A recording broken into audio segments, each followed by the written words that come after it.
Magandang hapon na naman sa inyo mga suki naming tagapakinig. Narito na naman po ang inyong abang lingkod, Kuya Peles. At ako pong muli ay inyong makakasama sa loob ng kalahating oras. At syempre, kasama pa rin natin mga kaibigan, ang ating mga artista sa radyo na siyang nagbibigay buhay sa ating mga napipiling liham sa araw-araw. At ang liham na ating napili mga kaibigan ay nanggaling naman sa isa nating masugid na taga-subaybay. At siya po ay itago lamang natin sa pangalang Sheila. Bueno, basahin na natin ang liham ni Sheila. Dear Kuya Peles, sana po mapili ninyo ang aking liham. Kuya,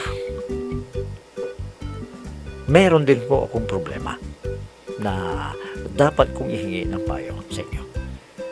At dahil sa problema ko ito, Kuya, ay araw-araw ay nalilito po ako. Kaya po ako nakikinig tuwing hapon dahil may mga aral din akong natututunan sa buhay.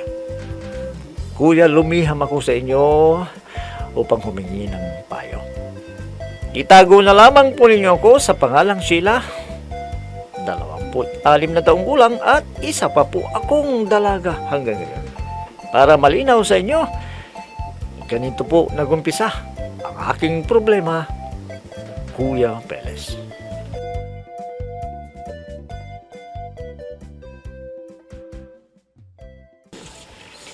Anak, may napapansin ako sa dalawang manliligaw mo. Ha? Ano po yun, Itay? Yung si Rio, hindi man lang marunong gumalang kapag siya'y dumadalaw sa'yo. Pero yung isa, si Raul, abay magalang yun. Itay? Kung ako sa'yo, anak, pipiliin ko na si Raul. Kaysa kay Rio na parang walang modo, hindi marunong gumalang man lang pag pumupunta rito. Siguro, nahihiya lang yun, Itay. Mabait naman po siya eh. Ay, naku Sheila, tandaan mo ito. Kapag yun ang napangasawa mo, ay walang asenso ang buhay ninyo. Itay, pareho naman silang nire-respeto nila ako eh. Oo nga, pero mas magandang ugali ni Raul kaysa dun sa isa. Bakit ba parang mainit ang dugo nyo kay Rico, Itay? Hindi naman sa ganoon. Kaya lang mas magaan ang dugo ko kay Raul. Teka nga, sino ba talaga sa kanila ang napupusuan mo? Wala pa nga po eh. Parang ayoko pang mag-asawa, Itay. Tama yan, anak. Mahirap ang pabigla-bigla. Tignan mo yung pinsan mo na si Telma. Abay, tignan mo ngayon, walang trabaho yung asawa niya. Kawawa tuloy ang tita mo, Marian. Siya ang bumibili ng gatas. At yun ang ayaw kong mangyari sa'yo. Yan na nga po ang iniisip ko, Itay. Mahirap yung pabigla-biglang magdesisyon. Tama. Kaya mag-isip kang mabuti dahil hindi gawang biro ang pag-aasawa.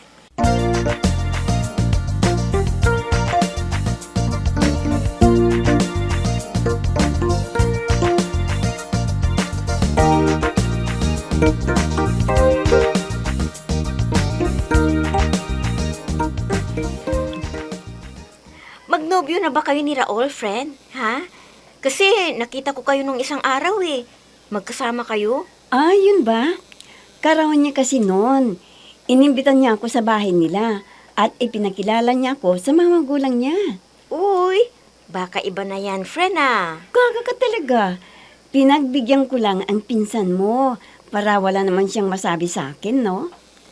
Friend, kung ako sa'yo, sagutin mo na siya. Mag-abroad yun, no? Naku, wala pa sa isip ko yan, ano? Ano? Gwapo naman si Raul ah. Bakit hindi mo pa siya sagutin? Di ba may isa ka pang manliligaw? Si Rico? Oo, pero ayaw sa kanya ni Itay. Bakit naman? Hindi raw marunong gumalang. Di katulad ni Raul. Yun naman pala eh. Di sagutin mo na si Raul.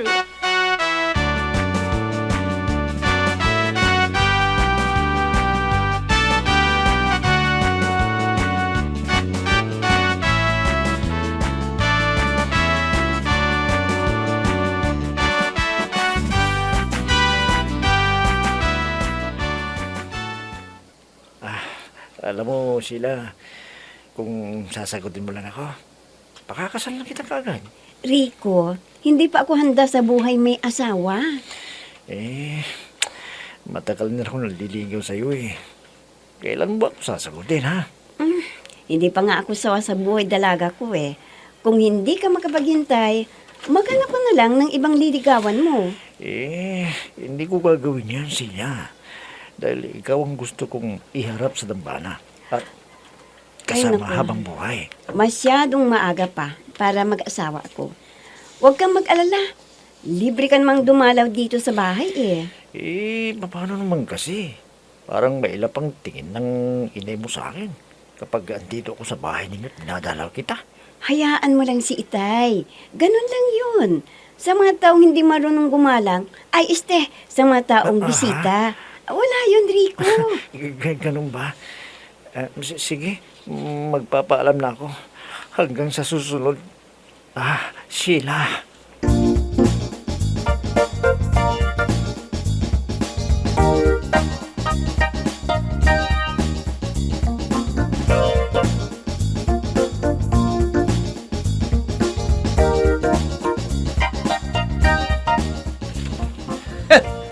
Tignan mo ang Rico na yon.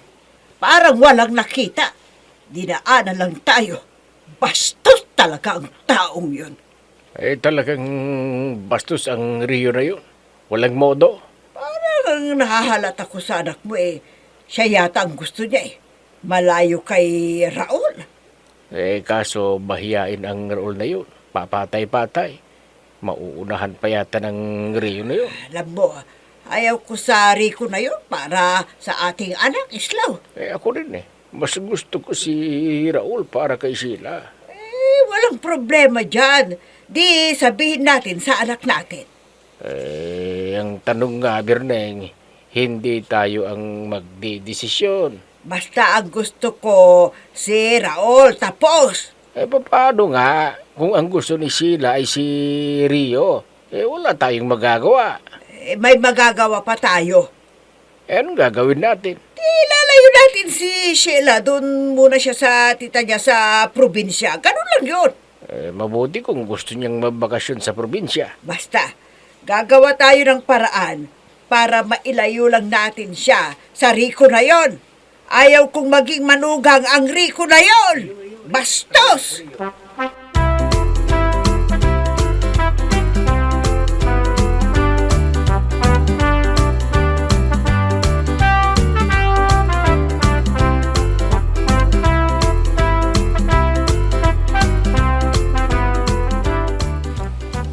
Sheila, kailan ko ba malalaman kung anong lagay ko dyan sa puso mo? Raul, sana huwag kang magbago. Kung sakaling malaman mo ang tunay na damdamin ko sa iyo. Bakit, Sheila? May sinagot ka na ba? Kayo na ba ni Rio? Oo, Raul. Kaya pasensya ka na. Ayos lang yan. Congrats na lang sa inyong dalawa. Salamat. Sana makatagpo ka ng mas higit pa sa akin, Raul.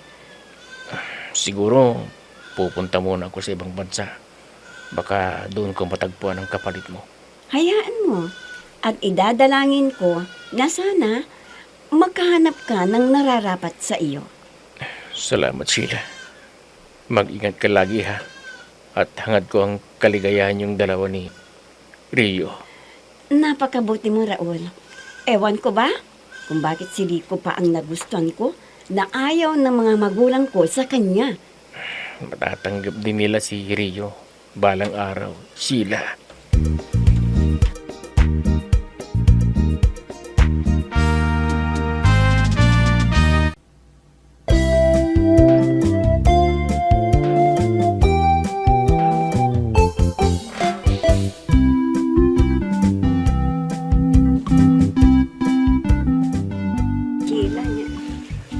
Sa kabila ng hindi magandang pinapakita ni Rico kuya sa mga magulang ko,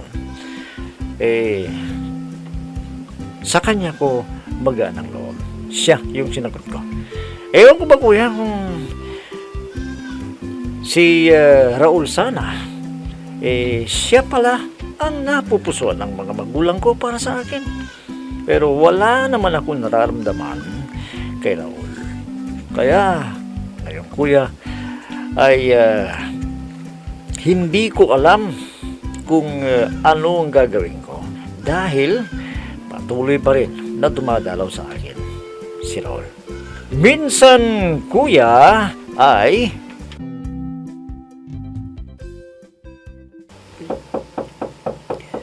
Sino kaya itong kumakatok? Kaya aga-aga istorbo. Sandali lang, nariyan na! Naku, ikaw pala. Oh, si Sheila po, nandito po ba siya? Sandali lang, tatawagin ko. Sheila! May asong dumating! Ay, Steve, may bisita ka! Andyan na po, inay. Ah, ikaw pala, Raul. Halika. Pasok ka sa loob.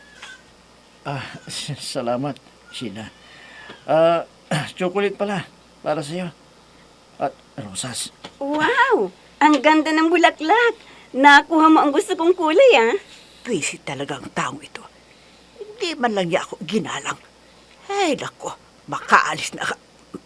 Ah, oh, inay. Saan kayo pupunta? Saan pa? Di sa impyerno! Teka ka, anong nangyari sa nanay mo? Hindi maipinta yung mukha niya. Ayun ba? Hayaan mo lang siya. Ganyan lang yan si inay. Hayaan mo na.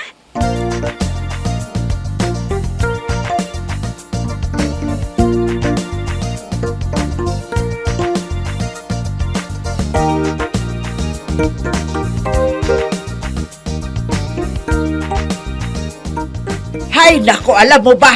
Nandito na naman ang unggoy na yan. Wala tayong magagawa. Siyang gusto ng anak natin eh. Ano bang nakita ni Sheila sa unggoy na yan? Ikaw na daanan ka sa may pintuan. Nagmano ba siya sa'yo? Wala eh. Parang dumaan lang na walang nakita. May pagkabastos Ay, talaga. nako, Islao. Alam mo, punong-puno na ako sa Rio na yan. Maka ipakagat ko sa aso yan, makikita niya. Nako, huwag naman, Berneng. Kahit pa paano, tao rin yan. Huwag mong gagawan ng masama.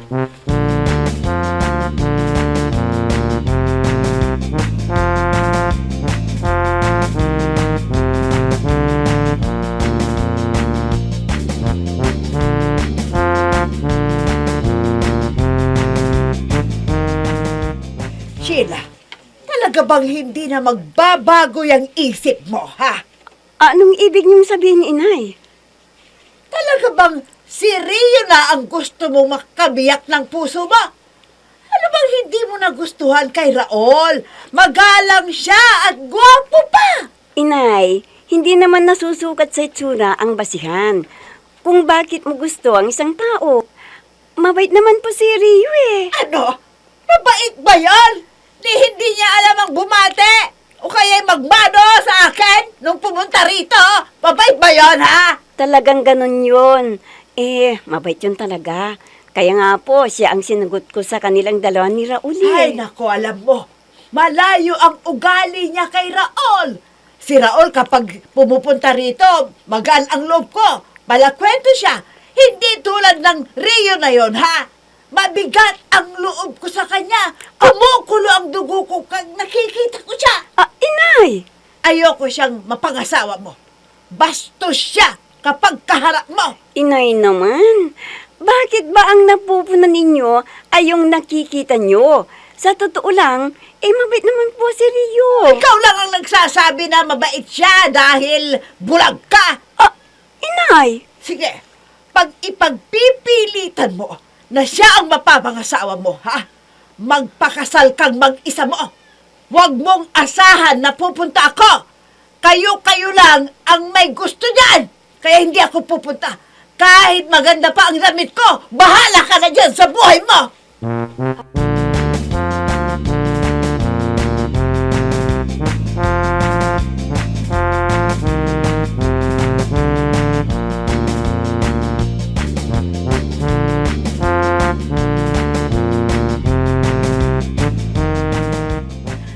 Itay, bakit naman ganun si inay? balak nilang mamanhikan ni Rio. Anak, hindi mo rin masisisi ang inay mo. Kasi ang gusto niyang mapangasawa mo, si Raul. Itay, wala akong pagmamahal kay Raul.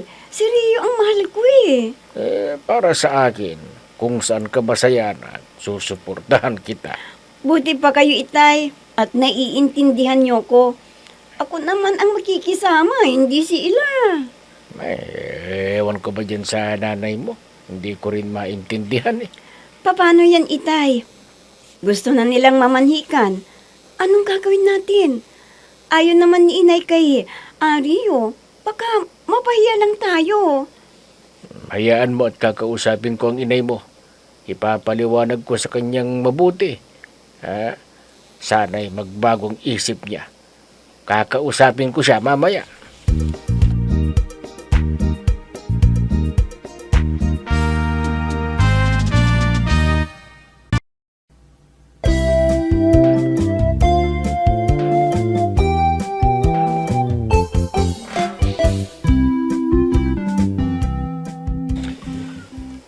Gusto ni Rio kuya na mamanhikan na sila na mga magulang niya.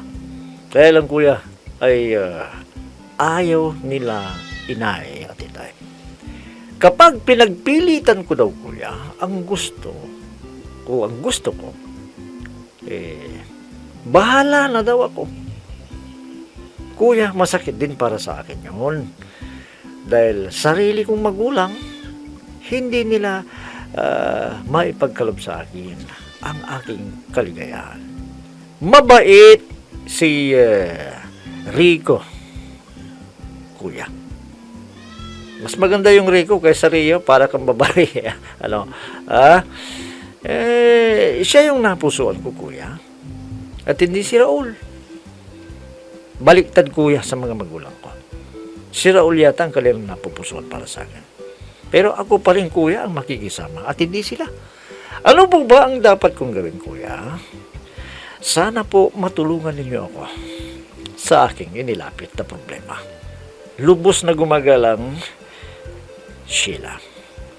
Alam mo, Sheila, naguguluhan ako dyan sa mga maliligaw mo. Si Raul, medyo magalang yata. At yun ang hinahanap ng mga magulang mo. Kasi, parang nai-imagine ko kapag lumalaw talagang nagbibigay galang. Samantalang si Rio na yan, siya yung sinagot mo at napusuan mo kapag dinadalaw ka. Kahit nandyan nakaambalang sa harap ng bahay ninyo, kaya sagdanan ninyo si ang mga magulang mo, abay, hindi yata parang walang dinaanan. Yun lang naman ang inaayawan ng mga magulang mo sa kanya. Pero alam mo, Sheila, may mga na-encounter na rin akong ganyan. Alam mo, sa una, may mga ganyang tao na talagang hindi masyadong magalang, pero kalauna na tumatagal, abay siya pala, yung talagang mabait at marespeto. Pero yung mga taong pinakita na kaagad, yung kabaitan at respeto, abay, maraming nangyayaring ganyan na kalaunan nag-iiba yung ugali. Parang kabaliktaran yan sa kanilang dalawa. Pero malay natin, may mga tao naman kasi na talagang sadyang marespeto sa una pa lang. Kagaya ng pinapakita ni Raul. Kaya nga nagustuhan ng magulang mo. Siya yung napupuso nila para sa'yo. Pero yung ugali ni Rio, abay talagang parang hindi katanggap-tanggap. Biruin mo naman yung madadaanan ka dyan sa pintuan, hindi ka man lang pinansin o ginalang. Abay talaga magagalit ka kung magulang ka. Pero malay natin, sadyang ganyan lang siya, nahihiya. Pero hindi naman dapat ikahiya yung ganyan. dapat naman kasi kapag pumupunta ka sa isang bahay, magbigay galang ka naman. Bilang respeto ba? Sa magulang lang dinadalaw mo o kaya mga taong nadatan mo sa bahay na yan. Yan yung kaukulian natin kasi ng mga Pilipino, yung kapag napunta ka sa lugar o ibang lugar abay talagang rumispeto ka. Kung gusto mong respetuhan ka din nila. Pero nandiyan na yan, Sheila. Boyfriend mo na si Rio. Palagay ko naman hindi naman mahirap pakisamahan yan. Kausapin mo lang. Malay mo, talagang ganyan yung ugali, pero talagang mabait. Ikaw na rin ang nagsabi na talagang mabait talaga si Rio. Pwede, naniniwala naman ako sa'yo kasi ikaw yung nakakausap niya palagi. Ha? Kaya sa palagay ko, kausapin mo siya at sabihin mo kung ano yung ayaw ng mga magulang mo. Nang sa ganun ay magbago naman ang tingin nila sa iyo o sa kanya. Naiintindihan mo ba ang ibig kong sabihin? Bueno, yan na lamang siguro masasabi ko sa iyo, Sheila. At naway kahit papaano ay napayuhan kita sa iyong nilapit na problema. Bueno mga kaibigan, hanggang bukas na muli sa ganito rin oras at timpilan, inyong abangan at pakinggan ang programa Peles at your service.